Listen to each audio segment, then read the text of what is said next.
están en regla en lo legal. Además, ustedes nos han ofendido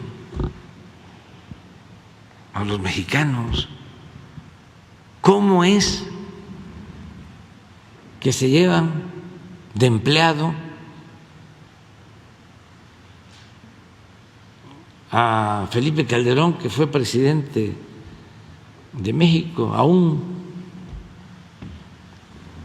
como presidente espurio, porque no ganó la elección? De todas maneras, eso es una ofensa. Eso es una práctica en España, que a dirigentes políticos los vuelven sus empleados.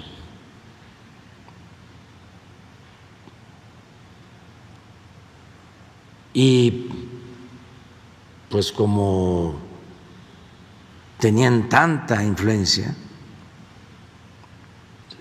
dominan en el Poder Judicial, tienen como empleados a jueces y utilizan estos mecanismos leguleyos para imponerse, y al final, ¿qué es lo que estamos defendiendo? Pues que no aumente el precio de la luz, que no nos pase lo de España, para que la gente lo entienda. Porque si dejamos a estos ambiciosos, gente sin escrúpulos, que lo único que les importa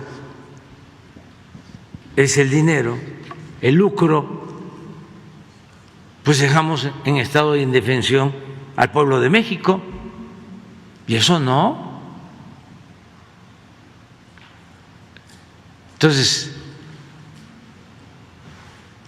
es defender para que no aumenten los precios de la luz, que no aumente el precio de los combustibles. Esa es nuestra lucha. Y también que no desaparezca la Comisión Federal de Electricidad, porque ese era el plan.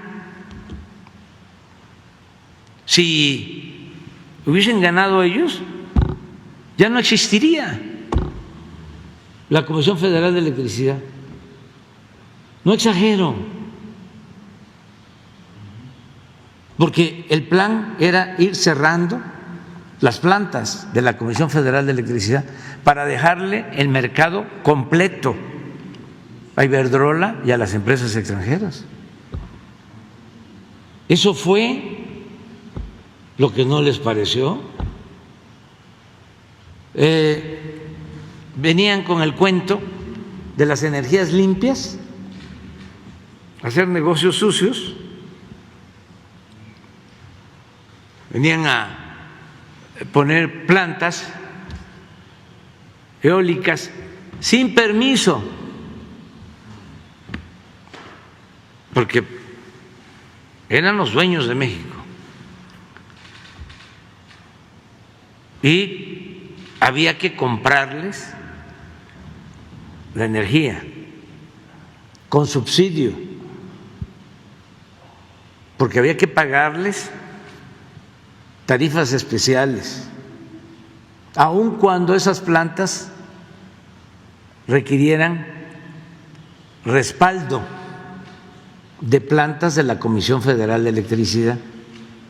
Por ejemplo, las hidroeléctricas de la Comisión Federal de Electricidad se dedicaban solo a respaldar a estas plantas particulares, y el costo de operación de las plantas de la Comisión Federal de Electricidad no se incluía en lo que se les pagaba a las empresas particulares. Entonces estamos buscando fortalecer la Comisión Federal de Electricidad.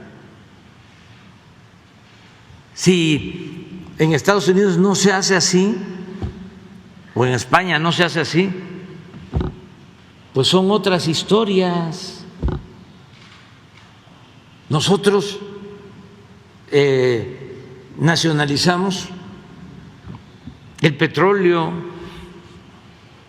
la industria eléctrica,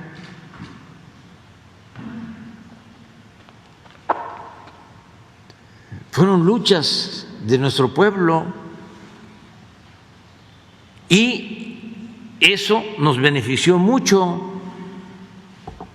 Imagínense lo que obtuvo el pueblo de México a partir de la expropiación petrolera de 1938, esa gesta histórica, esa decisión soberana del presidente Cárdenas. Pues se pudo desarrollar nuestro país, se pudo industrializar con el petróleo, nunca nos faltaba gasolina,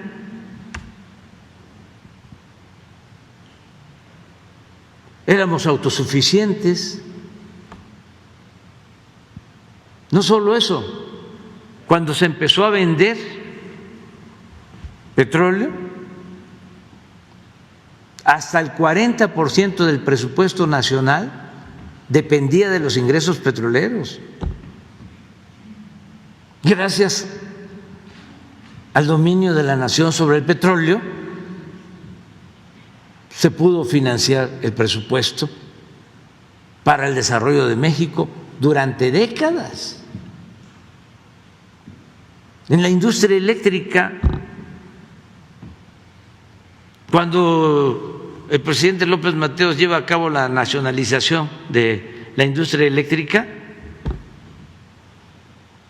lo hace para electrificar los pueblos. El ejemplo más claro es el del Internet. Ahora, ¿dónde hay Internet? En las ciudades. ¿Dónde está el mercado?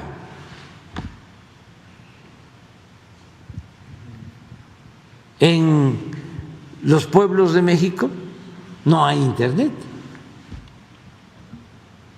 Territorialmente hablando, hay Internet en el 20% del territorio nacional. En el 80% no hay Internet. Porque ni modo que van a poner antenas, van a poner fibra óptica los de las empresas de comunicación donde viven los pobres. No, no es negocio. Pues eso pasaba en los años anteriores a 1960 del siglo pasado, cuando se tomó la decisión de nacionalizar la industria eléctrica. No se hubiesen electrificado los pueblos. A partir de que se nacionaliza la industria eléctrica, se electrifican los pueblos de México, gracias a la Comisión Federal de Electricidad. Y estos apostando a destruir